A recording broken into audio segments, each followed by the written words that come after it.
Hello friends, Satyanarayan Tagore group में आप सभी को स्वागत है। तो आज का जो हमारा टेस्ट है वो पेपर सेकंड का पार्ट ए का यूनिट फर्स्ट का टेस्ट है। तो आपको पता ही है कि पार्ट ए के टेस्ट चल रहे हैं, यूनिट पेपर सेकंड चालू हो गया। ठीक है। तो आज के जो आपके टॉपिक थे वो आज के आपके टॉपिक थे उच्चतम न्यायालय, उच्च न्यायालय, न्यायिक पुनरावलोकन, न्यायिक सक्रियता, लोक अदालत एवं जनहित याचिका। ये आपकी जो यूनिट फर्स्ट है उसमें आपके जो लास्ट टॉपिक है उसमें दिया गया उच्चतम न्यायालय, उच्च न्यायालय, न्यायिक पुनरावलोकन, न्यायिक सक्रियता, लोक अदालतें एवं जनहित याचिका। तो ये आपके आज के टॉपिक थे। तो चलिए जल्दी से आज के हम क्वेश्चन देख लेते हैं। क्वेश्चन क्या है? तो पहला क्वेश्चन था, इसके उत्तर को आपको इसमें आपको तीन प्रश्न दिए गए थे, इनको 3 लाइनों में लिखना था आपको। जिसमें पहला क्वेश्चन था तदर्थ न्यायाधीश, बी नंबर का क्वेश्चन था कॉलेजियम सिस्टम, सी नंबर का क्वेश्चन था लोक अदालत। दूसरे प्रश्न का उत्तर आपको 50 शब्दों में लिखना था, 50 शब्द यानी 5 से 6 लाइन। हम लोग यूज कर रहे हैं 7 से 8 लाइन। तो इसमें आपको पहला क्वेश्चन था ए नंबर का, ग्राम न्यायालय की अवधारणा को समझाना था। बी नंबर का क्वेश्चन था न्यायपालिका की अवमानना पर टिप्पणी लिखना था। न्यायपालिका की अवमानना होती है, कंटेम्प्ट ऑफ कोर्ट जिसको इंग्लिश में बोलते हैं, उस पर क्या करना था? टिप्पणी लिखना था कि न्यायपालिका की अवमानना होती क्या है। तीसरे नंबर का क्वेश्चन था आपको न्यायिक सक्रियता को समझाना था। आपको न्यायिक सक्रियता क्या होती है 200 शब्दों में आपको लिखना था न्यायिक सक्रियता को। 200 शब्द मतलब 11 मार्क का क्वेश्चन 2 पेज में आपको लिखना था। सभी क्वेश्चनों को आपको 20 मिनट के अंदर सॉल्व करने थे। मैं रोज़ बोलता हूँ डेफिनेट जो लोग भी 20 मिनट के अंदर अंदर क्वेश्चन पेपर को सॉल्व करते हैं वो डेफिनेटली इंप्रूव करेंगे और वही लोग मेंस में अपने क्वेश्चन पेपर को सही समय में पूरा कर पाएंगे। तो चलिए आज के मॉडल आंसर देख लेते हैं। आज के मॉडल आंसर क्या है? तो सबसे पहला जो आपका क्वेश्चन था, पहला क्वेश्चन था आपका तदर्थ न्यायाधीश। तो तदर्थ न्यायाधीश को बताना। तो तदर्थ न्यायाधीश से संबंधित क्वेश्चन तो इस बार आपको प्री में भी आया, ठीक है ना। प्री में भी पूछा गया था तदर्थ न्यायाधीश। तो देखो तदर्थ न्यायाधीश होते क्या हैं? तदर्थ न्यायाधीश, ठीक है। तो देख लो। तो पहले मैं लिखता हूँ सुप्रीम कोर्ट में यदि गणपूर्ति ना हो, सुप्रीम कोर्ट का गणपूर्ति मतलब कोरम, मतलब जजों की संख्या पूरी ना हो, तो तदर्थ न्यायाधीशों की नियुक्ति की जा सकती है, ठीक है। इसका संवैधानिक उपबंध जो है वो है आर्टिकल 127। और नियुक्ति कौन करता है? इनकी मुख्य न्यायाधीश द्वारा नियुक्ति होती है राष्ट्रपति की पूर्व अनुमति से। राष्ट्रपति की पूर्व अनुमति से मुख्य न्यायाधीश इनकी नियुक्ति करता है और ये अस्थायी होते हैं, ठीक है ना, ये स्थायी नहीं होते। तो ये आपको क्या होगा? तदर्थ न्यायाधीश होगा। इस प्रकार से आपको तदर्थ न्यायाधीश को लिखना था। तो होगा आपका उत्तर ए। बी नंबर का क्वेश्चन देख लो। बी नंबर का क्वेश्चन क्या है? कॉलेजियम सिस्टम को समझना था। कॉलेजियम सिस्टम क्या है? सुप्रीम कोर्ट पढ़ लिया, हाई कोर्ट पढ़ लिया, इनमें नियुक्ति होती कैसे है? इनमें नियुक्ति भैया कॉलेजियम सिस्टम से होती है। केंद्र सरकार ने एनजेएसी बनाया था, राष्ट्रीय न्यायिक नियुक्ति आयोग, एनजेएसी, ठीक है ना, एनजेएसी। सुप्रीम कोर्ट ने वो केंद्र सरकार ने बनाया था एनजेएसी, ठीक है ना। तो ये इसलिए बनाया था केंद्र सरकार ने कि हम सुप्रीम कोर्ट में क्या कर सकें, मतलब सुप्रीम कोर्ट में इसके माध्यम से क्या होगी? जजों की नियुक्ति होगी। लेकिन जजों की नियुक्ति सुप्रीम कोर्ट में कॉलेजियम सिस्टम के अनुसार होती है, ठीक है ना। तो इसको सुप्रीम कोर्ट ने क्या कर दिया? खारिज कर दिया। और ये जो बिल पास किया था एनजेएसी का, सारी पार्टी इसमें समर्थन किया, सारी पार्टियों ने एनजेएसी बनाने की कोशिश की और उसको सुप्रीम कोर्ट ने खारिज कर दिया। खैर जी मैं आपको अलग चीज़ बताने लगा।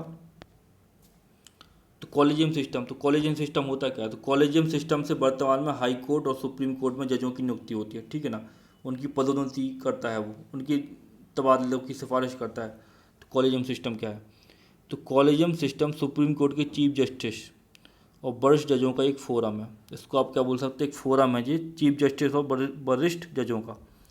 यह सुप्रीम कोर्ट तथा हाई कोर्ट में जजों की नियुक्ति, तबादले, पदोन्नति की सिफारिश करता है। तो कॉलेजियम सिस्टम सुप्रीम कोर्ट के चीफ जस्टिस और वरिष्ठ जजों का एक फोरम है। यह सुप्रीम कोर्ट तथा हाई कोर्ट में जजों की नियुक्ति, तबादले, पदोन्नति की सिफारिश करता है। तो इस प्रकार से आपको करना था। जो आपका क्या होगा? उत्तर बी। तो कॉलेजियम सिस्टम अभी भी करता है, ठीक है ना। फिर सी नंबर का क्वेश्चन, लोक अदालत को लिखना था। लोक अदालत होती क्या है? तो देख लो लोक अदालत को किस प्रकार लिखना था। लोक अदालत भारत में वैकल्पिक विवाद समाधान की एक प्रणाली है। लोक अदालत है क्या? वैकल्पिक विवाद समाधान, मतलब आप कोर्ट में न जाओ, आपको बाहर के बाहर निपटारा हो जाए, तो वो क्या है? वैकल्पिक विवाद समाधान की एक प्रणाली है। तो लोक अदालत बोलते हैं इसको। वैधानिक स्थिति क्या है इसकी? विधिक सेवा प्राधिकरण अधिनियम 1987। तो विधिक सेवा प्राधिकरण अधिनियम 1987 के अंतर्गत इसको लोक अदालतों को की स्थापना की गई, इसके लिए कानून लाया गया, तो इसको क्या है? वैधानिक मानता है। दूसरा, इसे सिविल न्यायालय की मान्यता प्राप्त है। ये सिविल न्यायालय की मान्यता प्राप्त है, मतलब आपराधिक मामलों में सजा नहीं सुना सकती, लेकिन सिविल न्यायालय की इनको क्या है? मान्यता प्राप्त है। अब इसी को 5 मार्कर में लिखना हो तो इसमें बता दो उसमें कौन कौन होता है और कार्य लिख दो, जो 5 मार्कर हो जाएगा। 3 लाइनों से 6-7 लाइनों में पहुँचने में आपको देर नहीं लगेगी। तो इस प्रकार से लोक अदालत को करना था। तो आपने लोक अदालत को पहले इंट्रो दे दिया, फिर आपने उसकी वैधानिक स्थिति बता दी, फिर आपने बता दिया कि सिविल न्यायालय की इसको क्या है? मान्यता प्राप्त है। तो ये आपका क्या हो गया? लोक अदालत। फिर देख लो ए नंबर का क्वेश्चन। तो ग्राम न्यायालय पर टिप्पणी लिखनी थी। ग्राम न्यायालय क्या है? ग्राम न्यायालय की अवधारणा को समझाइए। क्वेश्चन ये था, 50 शब्दों का क्वेश्चन है। तो देखो इसको किस प्रकार लिखेंगे हम। सबसे पहले मैंने इंट्रो दे दिया कि भारत के ग्रामीण क्षेत्रों में त्वरित व आसान न्याय की पहुंच के लिए ग्राम न्यायालय या गांव अदालतों की स्थापना की है। भारत के जो ग्रामीण क्षेत्र हैं उनमें त्वरित व आसान न्याय की पहुंच के लिए क्या किया गया? ग्राम न्यायालय या गांव अदालत की स्थापना की गई। वैधानिक स्थिति कौन सी है इसकी? ग्राम न्यायालय अधिनियम 2008। ग्राम न्यायालय अधिनियम 2008 जो है संसद ने पारित किया, इसके तहत ग्राम न्यायालयों की क्या हुई? स्थापना हुई।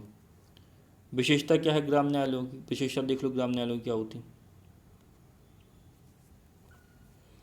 तो पहली विशेषता है, ग्राम न्यायालय में प्रथम श्रेणी मजिस्ट्रेट स्तर का न्यायाधीश होता है, जिसे हाई कोर्ट के परामर्श पर राज्य सरकार नियुक्त करती है। तो प्रथम श्रेणी मजिस्ट्रेट स्तर का क्या होता है? न्यायाधीश होता है, जिसकी नियुक्ति हाई कोर्ट के परामर्श पर क्या कौन करता है? राज्य सरकार करती है। ये मोबाइल कोर्ट, दूसरी इसकी विशेषता है, ये मोबाइल कोर्ट की तरह क्या करते हैं? कार्य करते हैं।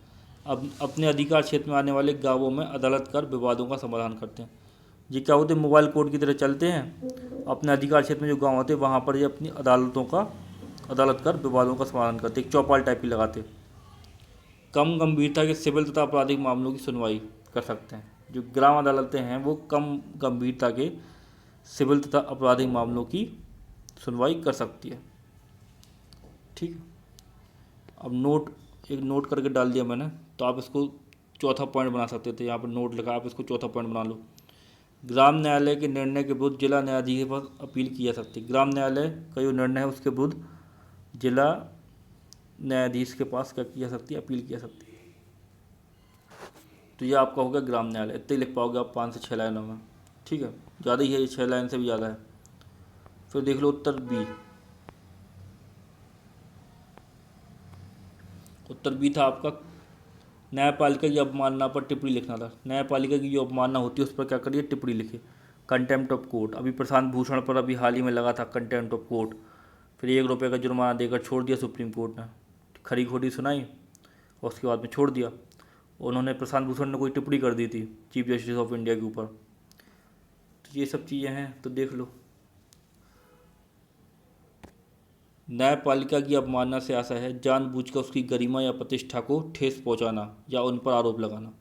न्यायपालिका की अवमानना क्या कहलाती है? कि आप जानबूझकर क्या करो? उसकी गरिमा को ठेस पहुंचाओ, उसकी प्रतिष्ठा को ठेस पहुंचाओ या आरोप लगाओ उन पर। तो ये हो गई आपकी न्यायपालिका की अवमानना। संवैधानिक उपबंध, ये लिखा संवैधानिक उपबंध। तो संवैधानिक उपबंध क्या होते हैं न्यायपालिका की अवमानना के लिए? तो भाई अनुच्छेद 129 बोलता है कि SC का अभिलेख न्यायालय होना, ये संवैधानिक उपबंध है। अनुच्छेद 215 बोलता है HC हाई कोर्ट का अभिलेख न्यायालय होना। पहला बोलता है सुप्रीम कोर्ट का अभिलेख न्यायालय होना, 215 बोलता है SC यानी हाई कोर्ट का अभिलेख न्यायालय होना। ये संवैधानिक उपबंध है। फिर देख लो अवमानना के प्रकार। अवमानना के प्रकार कौन कौन से होते हैं? तो दीवानी अवमानना, मतलब जानबूझकर न्यायालय के किसी रिट आदेश फैसले की क्या करना? अवहेलना करना और अदालत में किए गए वादे से मुकरना। अब जानबूझकर किसी रिट आदेश फैसले की क्या करो? अवहेलना करो, उसका पालन ना करो और अदालत में कोई आपने वादा किया उससे क्या करो? मुकर जाओ। तो ये हो जाती है दीवानी अवमानना। फौजदारी अवमानना, इससे आशा है किसी ऐसी सामग्री का प्रकाशन करना जिससे न्यायपालिका की गरिमा को ठेस पहुंचती है। ठीक है ना, जो न्याय प्रक्रिया को बाधा पहुंचाए। ये पॉइंट यहाँ पर नहीं है, पॉइंट में हटा लेना। तो फौजदारी अवमानना, इससे आशा है किसी ऐसी सामग्री का प्रकाशन करना जिससे न्यायपालिका की क्या हो? गरिमा को ठेस पहुंचती हो, जो न्याय प्रक्रिया को बाधा पहुंचाए। तो ये कौन सी हो गई आपकी? फौजदारी अवमानना। इसमें दंड जो है वो है 6 माह का कारावास है। जुर्माना जो है वो 2000 रुपये जुर्माना है। क्षमा याचना मांगने पर आपको छूट भी मिल सकती है। ठीक है। तो अधिकतम 6 माह का कारावास, साधारण कारावास, 2,000 रुपये जुर्माना, क्षमा याचना मांगने पर आपको छूट भी मिल सकती है, और दंड और जुर्माना दोनों आप पे लग सकता है, तो ये भी हो सकता, ठीक है ना। तो इस प्रकार से करना था इसको, तो इस प्रकार से आपको लिखना था। तो ये आपका होगा उत्तर बी।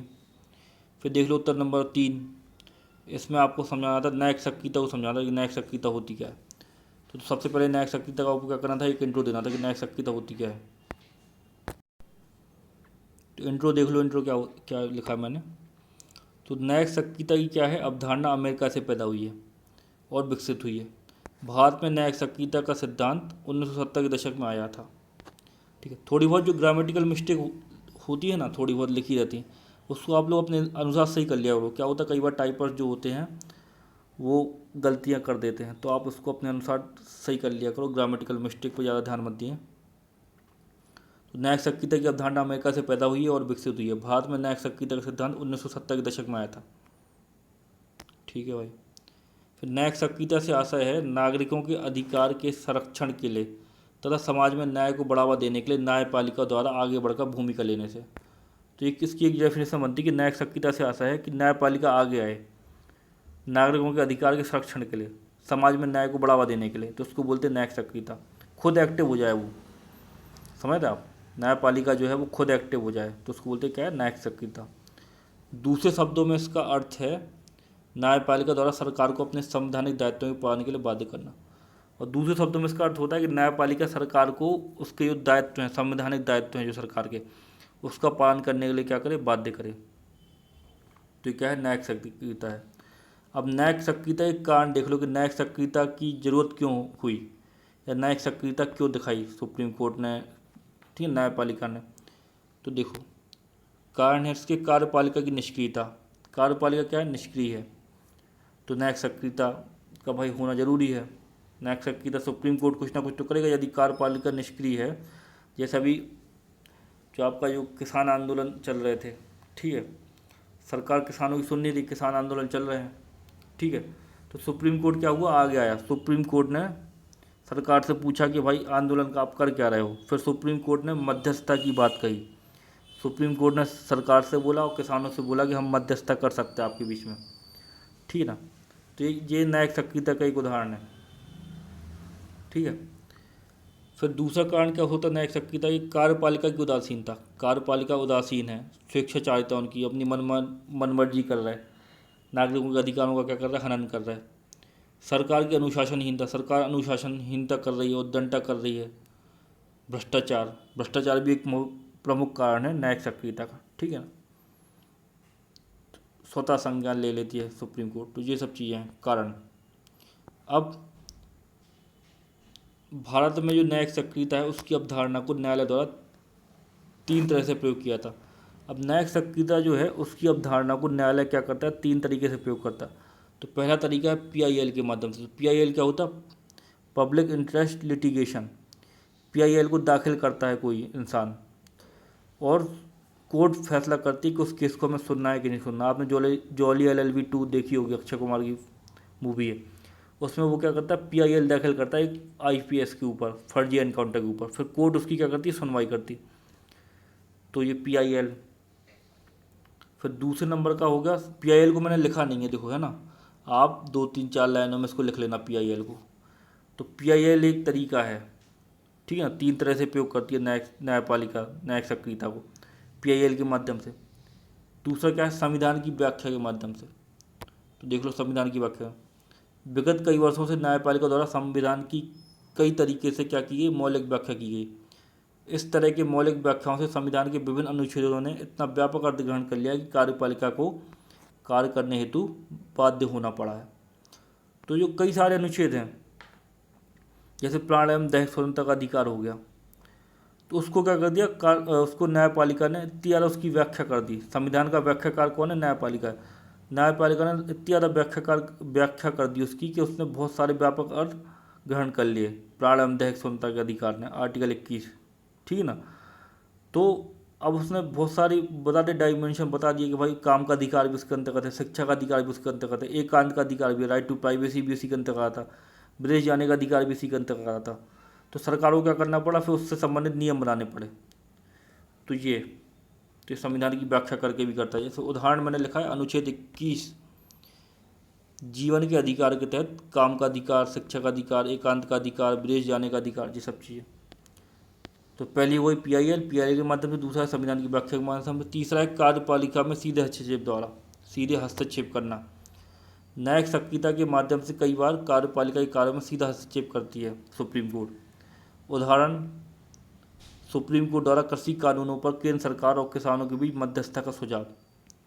अब भाई कार्यपालिका का काम है किसान आंदोलनों को दबाना या किसानों से बात करना।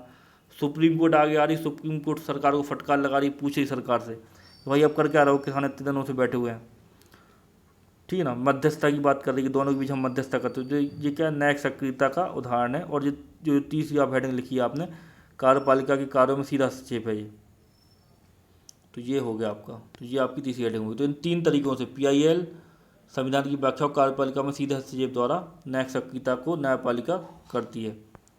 फिर न्यायिक सक्रियता के उत्प्रेरक तत्व कौन कौन से, न्यायिक सक्रियता के उत्प्रेरक तत्व देख लो। तो नागरिक अधिकार कार्यकर्ता, जन अधिकार कार्यकर्ता, उपभोक्ता अधिकार कार्यकर्ता, बंधुआ मजदूर समूह, बाल अधिकार समूह, पर्यावरणविद। तो ये इससे क्या होती है, न्याय सक्रियता उत्प्रेरक होती। मतलब क्या है, कोर्ट के सामने कोई मामला आता है, कोई नागरिक अधिकार कार्यकर्ता है, वो कोई मामला उठा देता है, उसकी न्यूज आती है कल के दिन पेपर में, पेपर पढ़ लिया, चीफ जस्टिस ऑफ इंडिया ने, उन्हें स्वतः संज्ञान ले लिया इस खबर पर, जन अधिकार कार्यकर्ता हो गया, समझ रहे ना। बंधुआ मजदूर समूह हो गए, इन्होंने हड़ताल कर दी, हड़ताल इनकी न्यूज में आ गई, न्यूज देख ली सुप्रीम कोर्ट ने, सुप्रीम कोर्ट के किसी जज ने, उनने बोला कि भाई ये बात तो यार बहुत गंभीरता वाला विषय है, समझ रहा। तो ये सब चीज़ें, तो ये कौन हो गए आपके न्यायिक सक्रियता के उत्प्रेरक हो गए। फिर देख लो न्यायिक सक्रियता की आलोचना क्या है। तो न्यायिक सक्रियता की आलोचना, तो न्यायपालिका का कार्यपालिका में हस्तक्षेप तीन अंगों के बीच संतुलन को समाप्त कर देता है, टकराव की स्थिति उत्पन्न होती है। तो न्यायपालिका का कार्यपालिका में हस्तक्षेप होगा तो क्या होगा, तीनों अंगों के बीच जो संतुलन है, विधायिका, कार्यपालिका और न्यायपालिका, उसके बीच टकराव की स्थिति क्या होती है, उत्पन्न होती है, ठीक है। तो ये हो गई एक आलोचना। दूसरा क्या है, दूसरी आलोचना क्या है, न्यायपालिका द्वारा नीति विषयक तथा साधारण प्रकार के प्रशासकीय मामलों में हस्तक्षेप करना। अब जो साधारण कार्य हैं कार्यपालिका के, उसमें भी कभी कभार क्या कर देती है, न्यायपालिका हस्तक्षेप कर देती है। तो ये भी है एक इसकी आलोचना। तीसरा पॉइंट, अधिकारिता के नियमों को शिथिल करने के कारण न्यायपालिका में मुकदमों की संख्या बढ़ी है। अब क्या हुआ, न्यायपालिका ने पीआईएल दाखिल करने के नियमों को क्या कर दिया, शिथिल कर दिया, जो पीआईएल दाखिल होती है। तो उससे क्या हुआ, केस की संख्या उल्टी बढ़ गई न्यायपालिका में। वैसे इतने सारे केस हैं पेंडिंग हैं, ऊपर से आप पीआईएल पे पीआईएल लेते आ रहे जल्दी जल्दी, तो क्या होगा, मुकदमों की संख्या बढ़ गई। तो ये भी एक पॉइंट है तीसरे नंबर का। चौथा पॉइंट है, निर्णय को क्रियान्वित करने की व्यवहारिक कठिनाई को जांचे बिना निर्णय देना।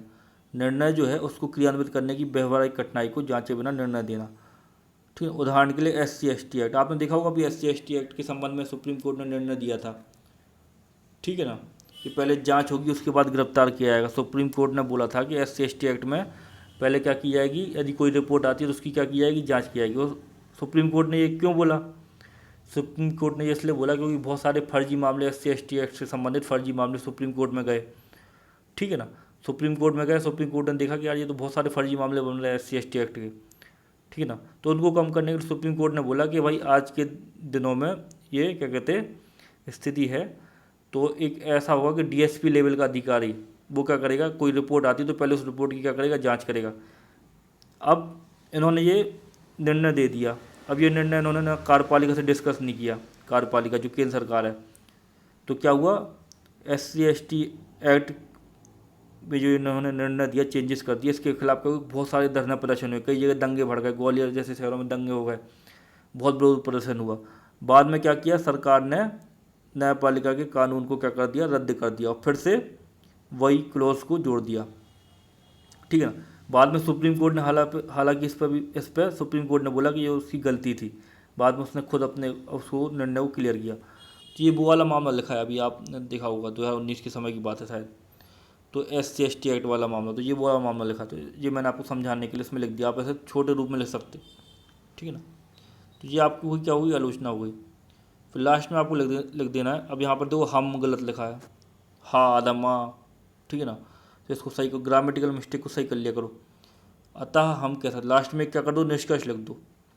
आपने भैया बता दिया, इंट्रो बता दिया आपने, ठीक है ना, उत्प्रेरक तत्व बता दिया आपने, आलोचना बता दिया आपने, ठीक है, और तरीके बता दिए किन तरीकों से न्यायपालिका यूज करती है न्यायिक सक्रियता को। उसके बाद में आप क्या कर दो, लास्ट में एक निष्कर्ष लिख दो। अतः हम कह सकते हैं कि न्यायिक सक्रियता न्यायपालिका के सक्रिय स्वरूप को दर्शाती है। न्यायपालिका की क्या करती है, सक्रिय स्वरूप को दर्शाती है। न्यायिक सक्रियता जो है न्यायपालिका क्या करती है, सक्रिय स्वरूप को दर्शाती है। आवश्यकता इसके संतुलित उपयोग की है। 2 लाइनों को आपको लिखना था, 2 लाइनों में आपका हो गया कि न्यायिक सक्रियता क्या करती है, न्यायिक सक्रियता न्यायपालिका की एक्टिवनेस, सक्रिय स्वरूप को दर्शाती है कि भाई न्यायपालिका सक्रिय है। आवश्यकता इससे क्या है, संतुलित उपयोग की है कि भाई बहुत ज़्यादा वो ना कर दो न्यायिक सक्रियता के कारण कार्यपालिका में हस्तक्षेप, तो संतुलित उपयोग किया। तो ये आपका क्या हो गया, निष्कर्ष हो गया। तो इस प्रकार से आपको करना था। तो ये आपका हो गया 11 मार्क का क्वेश्चन। तो मैं आशा करता हूँ आज का वीडियो आपको अच्छा लगा होगा। कल फिर मिलते हैं नए वीडियो के साथ में। धन्यवाद।